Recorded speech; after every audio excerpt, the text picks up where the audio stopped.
In 1977, the worst winter in a century struck the United States.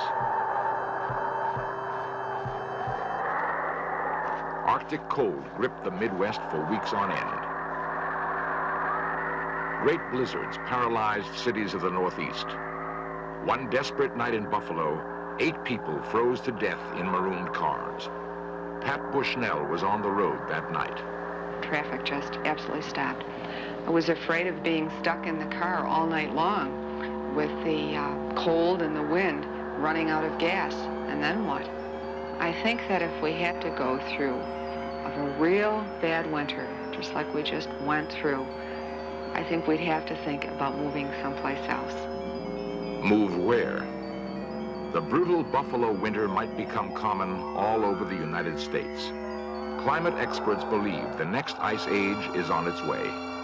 According to recent evidence, it could come sooner than anyone had expected.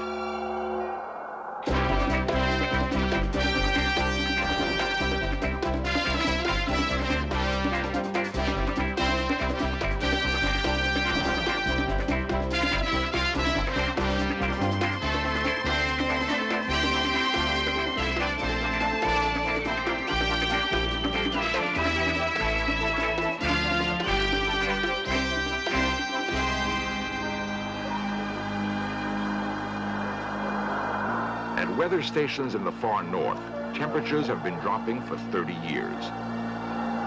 Seacoasts, long free of summer ice, are now blocked year-round.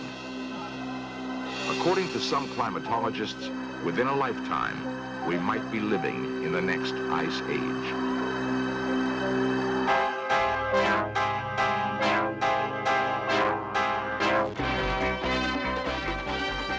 This series presents information based in part on theory and conjecture.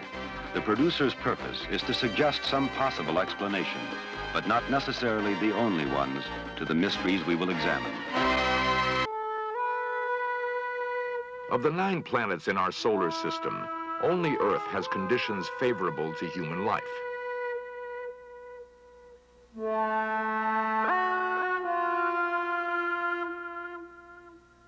Our existence depends on a delicate balance of climate. Despite our modern technology, we are vulnerable to the whims of weather and environment. Blanketing large areas of the Earth's surface, great storms are among nature's most frightening events.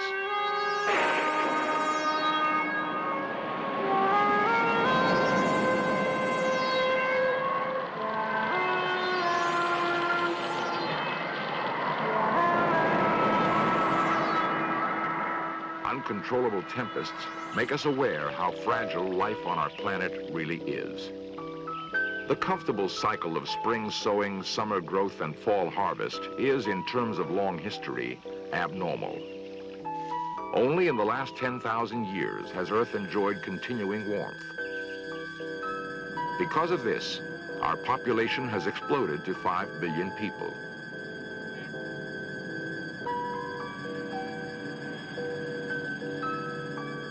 For most of the last million years, however, whole continents were buried by ice. As recently as 18,000 years ago, a mile-thick sheet stretched down from the Arctic Circle and covered what is now Seattle, Chicago, and Boston. New York Harbor was choked with ice floes. Winters were cold and snowy down to the Gulf of Mexico. All that remains of the great glaciers that once covered North America are the ice caps of the Canadian Arctic.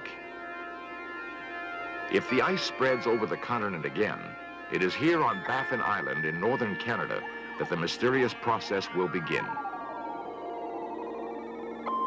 We look to this lonely outpost for warnings of a new ice age. Straddling the Arctic Circle, Baffin Island is a harshly beautiful wilderness. It is larger than California, but not one tree grows on the entire island. The only vegetation is the stunted plant life of the tundra. Most of the inhabitants are Inuit Eskimos, whose ancestors migrated west from Greenland 1,000 years ago. Today, the island is poised on the brink of ice age conditions, a critical signal post for changes in the Earth's climate. According to geologists, the last major ice age began on Baffin Island 115,000 years ago. Perpetual snow spread southward over the continents.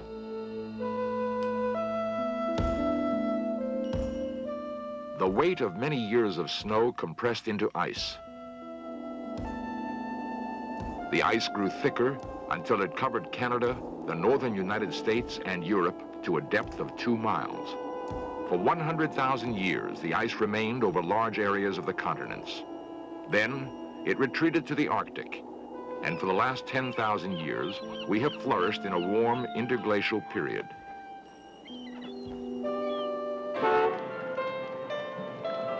Our planet is crowded. What will we do when the fragile balance of climate shifts from today's abnormal warmth and the next ice age begins? One of the questions that I'm frequently asked is, when will this present warm interval end? And the best answer to that probably is that it has in fact already ended, and it ended 3,000 years ago right here on Baffin Island. Dr. Gifford Miller is a glaciologist from the University of Colorado. He's been studying the climate and glaciers of Baffin Island for the past 6 years. For the last 3,000 years, the summer temperatures have been getting colder, and the amount of precipitation, rainfall and snowfall has decreased, so that the conditions have been drier and colder. And at the same time, the glaciers have expanded.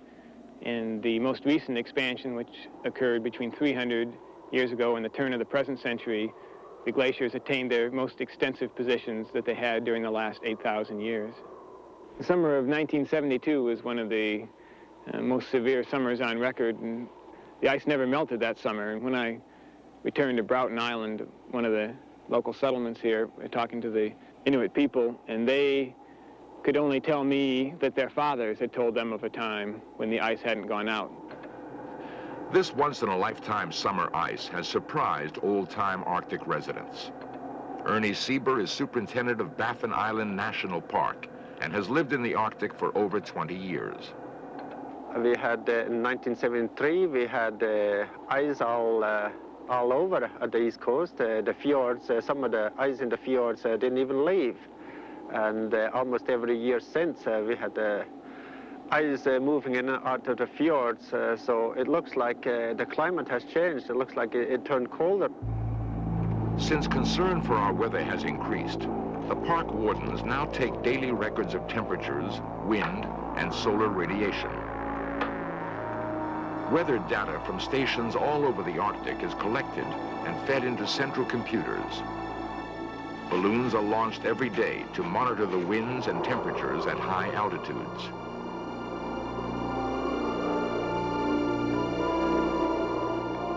The data shows that average temperatures in the Arctic have fallen dramatically over the last 30 years. In most locations, the drop has been about 2 degrees centigrade. At that rate, the descent to ice age temperatures could take less than 200 years. It is not only the lonely Arctic that has cooled. The whole northern hemisphere is growing steadily colder. There is little doubt that someday the ice will return. At least 8 times in the past million years, it has advanced and retreated with clockwork regularity. If we are unprepared for the next advance, the result could be hunger and death on a scale unprecedented in all of history. What scientists are telling us now is that the threat of an ice age is not as remote as they once thought. During the lifetime of our grandchildren, Arctic cold and perpetual snow could turn most of the inhabitable portions of our planet into a polar desert. In Greenland, the snows of centuries have piled up on the largest ice cap in the northern hemisphere. Scientists have recently discovered evidence of a climatic catastrophe. Drilling down over 1,400 meters, geologists have collected precious samples of ancient ice. Some of it fell as snow over 100,000 years ago. The ice is shipped south, where it is kept frozen at minus 35 degrees and carefully divided up for study.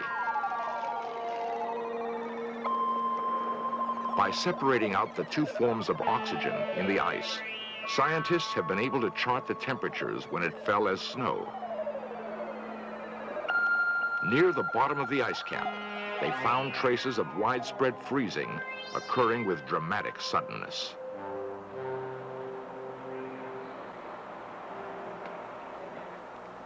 Dr. Chester Langway is chairman of the geology department at the State University of New York, Buffalo. We have evidence from the ice core studies that approximately 89,000 years ago, the global climate changed from one of greater warmth than today into one of glacial severity.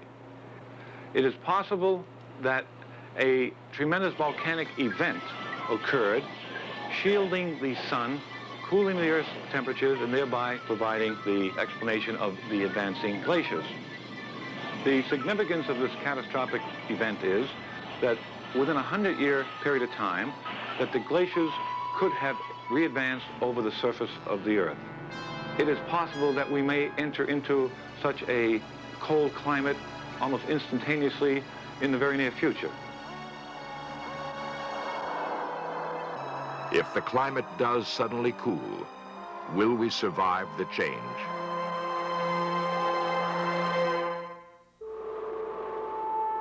"18,000 years ago, Manhattan Island was buried under a mile of ice. Where the Hudson River flows today, there was a huge glacier. Pack ice filled the ocean off Long Island. We're only beginning to understand the cyclic history of the ice, but evidence is mounting that another ice age is due. The most persuasive data comes from beneath the sea. The research ship Vima sails the world's oceans, taking samples of sediments deposited long ago. A crew of scientists rig a long cylinder and drop it vertically to the ocean floor.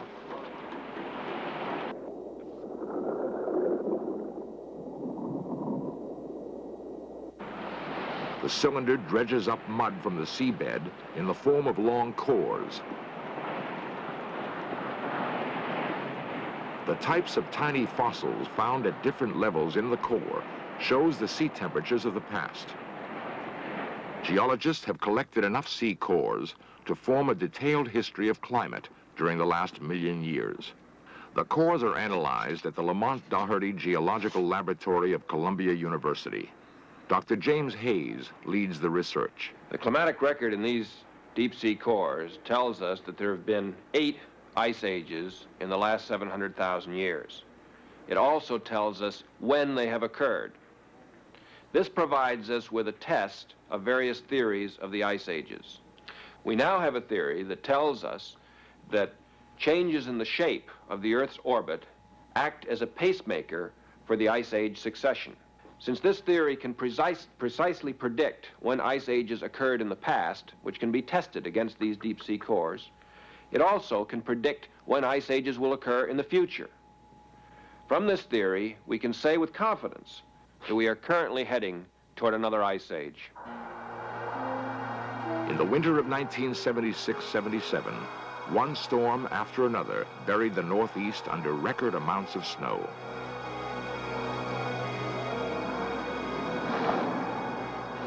Months of brutal cold made much of the nation seem like the Arctic. In Chicago, temperatures hovered at 19 degrees below zero. Dayton, 21 degrees below zero. Cincinnati, 25 degrees below zero. Of all the hard-hit places, Buffalo, New York provides the best lesson. That unfortunate city had 44 consecutive days of snow. The first sudden blizzard paralyzed traffic. Thousands were forced to abandon their cars and seek refuge from the storm. Some who didn't were found frozen. As the storms continued, the resources of government were strained. Snowplows had to be flown in by the Air Force. Even the National Guard couldn't keep up with the unrelenting snow.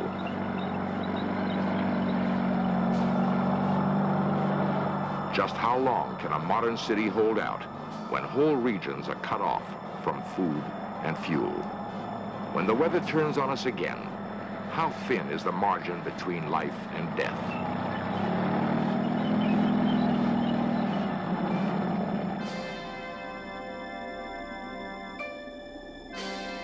When the snowfall finally stopped, downtown Buffalo lay quiet and deserted. Businesses remained closed for weeks. The airport was unusable. There was no way to reach or leave the city. The mail could not go through.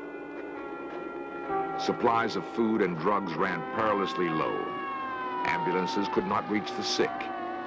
For the old and infirm, it was a time of pain and misery. Suppliers of natural gas had to put emergency plans into effect, cutting off thousands of users. Electrical utilities ordered temporary blackouts. Fire engines froze in the sub-zero cold. In the suburbs, strong winds piled the snow in drifts as high as 30 feet. Many people had to enter their homes through second-story windows. No matter how much snow was cleared, fresh storms brought in more. Snowmobiles, the only viable form of transportation, were pressed into emergency service.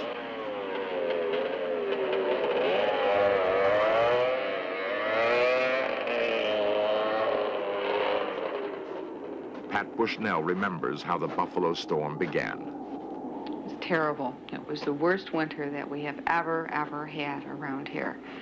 When I left work, knowing it was bad, but still thinking I could get home, gone maybe 3 miles from work and realized that the roads were closed at that point. You couldn't walk. The wind coming right off the lake at that point, it's right in downtown Buffalo, was so brutal that you just couldn't walk. So I sat for a while, just sat and waited in the car, and finally, realized that it was hopeless. The thought of freezing to death, that's kind of frightening. My worst fear at that point was the children. I was worried sick about them. They were in the house alone. That was the biggest worry. To go through that every year just wouldn't be worth the fight. And it's a fight. It's a real fight. 500,000 workers in the United States were laid off because of fuel shortages. Hundreds died of illness made worse by the cold. Had the storms continued much longer, millions would have been in jeopardy for lack of food and fuel. The experience of 1977 leads us to imagine the disaster the future might bring. In the descent to an ice age, one severe winter would follow another. Eventually, the snows of Buffalo would never melt. Increased demand for heating fuel would trigger an energy crisis beyond anything we can imagine. Winters in Dallas and Atlanta would grow cold and icy. Snows would blanket Southern California and northern Florida. The people of Mississippi and Alabama would have to contend with old-fashioned New England winters.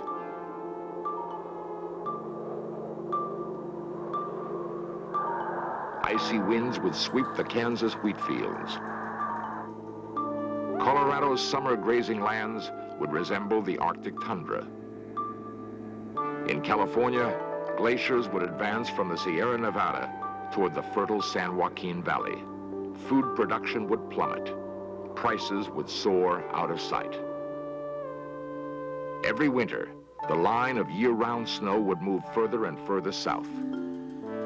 If the catastrophic event of 89,000 years ago repeats itself, the ice could return within a single lifetime. If an ice age is coming, what can we do to stop it?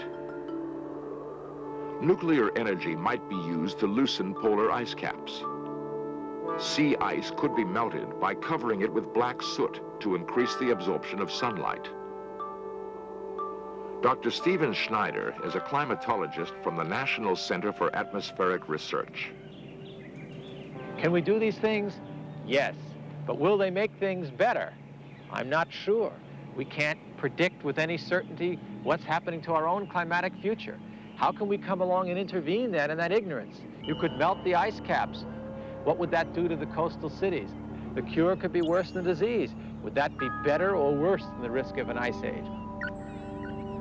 If the polar ice melted completely, sea level would rise 180 feet. New Orleans, San Francisco, and New York would be submerged. Clearly, one of the future's great problems will be to survive the next ice age.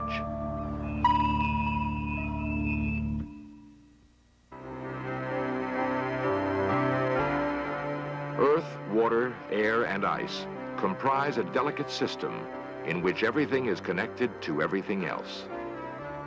It's the interaction between people and climate that worry me the most, because with everyone jammed in countries, locked in national boundaries, a change in climate means a redistribution of where the rain is, where the growing seasons are. My worst fear is that the climate could induce a change in some country that would be devastating to their local survivability, and that would lead them to desperate acts that could drag everybody else down. In the past, weather disasters have fostered a spirit of mutual concern. When drastic changes in our climate occur, hopefully, the same acts of courage and cooperation will prevail.